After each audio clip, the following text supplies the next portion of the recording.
को बहुत कलरफुल बनाएंगे, बीफ को बहुत अच्छा कुक करेंगे और राइस भी बिल्कुल ना बहुत सॉफ्ट होगा बल्कि बहुत ही अच्छा रहेगा। लेकिन उससे पहले अगर आप मेरे चैनल पर नए हैं तो मेरे चैनल को सब्सक्राइब कर लें और फिर अब किचन में चलते हैं। चलिए जी, बिस्मिल्लाहिर्रहमानिर्रहीम। सबसे पहले मैंने यहाँ पर लिया है 1.5 किलो पिंडली का गोश्त, यानी कि मछली का गोश्त लिया। आप कोई भी ले सकते हो, बस मैंने ये बोनलेस लिया। बोनलेस लेना चाहते हैं बोनलेस ले लो, अगर आप हड्डियां भी ऐड करना चाहते हो तो हड्डियां भी ऐड कर लो। 2 चम्मच मैंने लेमन जूस ऐड किया, लहसुन अदरक का पेस्ट, ताकि स्मेल खत्म हो सके। आधा कप दही, आधा कप टमाटर पेस्ट, 1 चम्मच जीरा, 2 चम्मच किया है इसके अंदर धनिया पाउडर, 1.5 चम्मच सुरख मिर्च, 1 टेबल स्पून भर के नमक और आधा टेबल स्पून इसमें हल्दी और गर्म मसाला जाएगा। ठीक है, इसको अच्छे से मिक्स करना है हमने, फुल ऑन मिक्सी मिक्सी करके कम से कम 1 घंटे के लिए इसको फ्रिज में रख देंगे, ताकि अच्छे से जो सारे जूसेस और जायके हैं ना वो बीफ की एक एक बोटी के अंदर चले जाएं।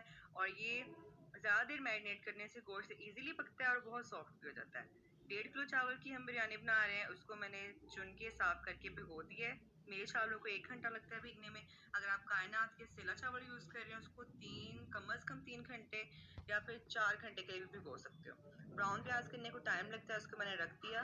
दूसरी तरफ जो है मैंने एक बड़े बर्तन में खुला पानी लेकर उसके अंदर तेज़पात, 1 लेमन, 2 हरी मिर्चें ऐड करके पुदीने के साथ चावल डाल के उसको बॉयल आने के लिए रख दिया।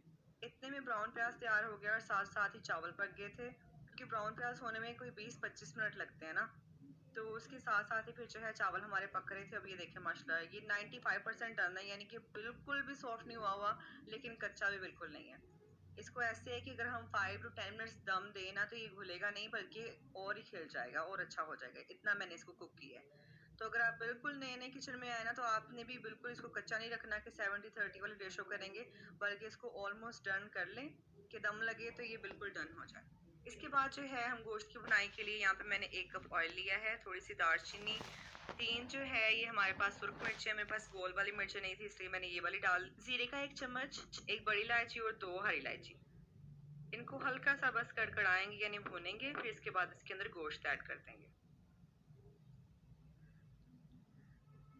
गोश्त सारा ऐड करके ना हमने क्या करना है, मीडियम टू हाई फ्लेम रख के इसकी भुनाई कर लेनी है तेज आंच पर ही। जब हमने देखा कि इसको 2-4 चक्कर आ गए, 5 मिनट इसकी भुनाई हो गई है, इसके बाद जो हमने ब्राउन प्याज किया है उसमें से हाफ क्वांटिटी यहाँ पर ऐड कर देंगे, हाफ हम रख लेंगे अपनी लेयरिंग में यूज करने के लिए। क्योंकि जो ये कराची स्टाइल बिरयानी होती है ना, इसकी लेयरिंग काफी फैंसी सी होती है, लाइक इसमें काफी कुछ जाता है, तो वो आगे चल के देखते हैं। लेकिन यहाँ पे मैंने भुनाई की प्याज डालने के बाद भी 2-3 मिनट के लिए, उसके बाद इसमें 2 लीटर पानी जाएगा, हम इसको प्रेशर लगाएंगे। प्रेशर लगना था इसलिए मैंने प्रेशर में बुनाई की है, कोई देगचा इस्तेमाल नहीं किया। आधा घंटा इसको हमने प्रेशर देना है और इतने में बोटियां सॉफ्ट हो जाएंगी, बहुत ही अच्छे से सॉफ्ट। और ऐसा नहीं है कि खुल जाएंगी, बल्कि सॉफ्ट हो जाएंगी, लेकिन जब आप हाथ लगाओगे तो रेशे रेशे हो जाएगा, इतना अच्छा हो जाएगा। इसके बाद मैंने आधा चम्मच कुटी लाल मिर्च और 1 टीस्पून इसमें काली मिर्च का पाउडर और एक तेजपात ऐड किया। आप चाहें तो ये तेजपात नहीं ऐड करें, लेकिन मेरे पास बाहर ही फिर रहा था, मैंने उठा के डाल दिया। तो ये भुनाई इसकी डन हो गई है, हमारे चावल रेडी हैं, हमारा गोश्त रेडी है।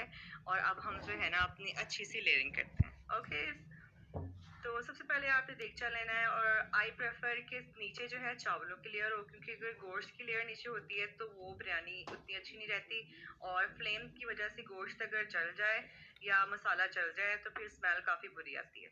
तो हमेशा प्रेफर करें कि नीचे चावल की लेयर हो, फिर गोश्त हाफ हमने ऐड कर देना है और फिर इसके बाद दोबारा से चावल की लेयर। यहाँ पे अगर आप चाहें कि पुदीना और प्याज टमाटर बहुत ज़्यादा पसंद नहीं है, बहुत ज़्यादा जो है ना रश नहीं आपने करना है, तो आप यहाँ पे ये सब चीज़ें स्किप कर सकते हो और सिर्फ बाकी का जो हाफ गोश्त है वो ऐड कर दो और ऊपर की लेयर में चीज़ें यूज़ कर लेना। इधर मैंने पुदीना, टमाटर, लेमन और ब्राउन प्याज यूज़ की थी। अब सारा मसाला, सारा गोश्त हमने इधर ही खत्म कर देना और ऊपर भी सिंपल चावल आए। नीचे वाली लेयर में भी सिंपल चावल आए और ऊपर वाली लेयर में भी सिंपल चावल आए, तभी लेयरिंग अच्छी लगती है। सारे के सारे चावल ऐड कर दिए, पुदीने के थोड़े से पत्ते, ब्राउन प्याज, एक टमाटर और आधा लेमन जो है उसको जो है ना स्लाइसेस में कट करके वो ऐड कर दिया और 3 मिर्चें मैंने रख दी। इसके बाद मैं यहाँ पे 2 फूड कलर यूज कर रही हूँ, रेड वाला और येलो वाला। यूजली लोग जो है सिर्फ येलो यूज करते हैं, लेकिन अगर आप चाहते हैं कि थोड़ा प्यारा लगे, ज्यादा फैंसी, ज्यादा अच्छी लगे, तो आप रेड कलर भी यूज करें। बड़ी कलरफुल सी और बहुत अच्छी सी बिरयानी बनती है। हो गया, अब इसको हम दम पर रखेंगे फॉर 10 मिनट्स। और ये देखिए माशाल्लाह से हमारी बिरयानी तैयार है। मैं डिश आउट करते हुए नहीं दिखा पाई क्योंकि आपको पता है कि लाइट कितनी जा रही है आजकल।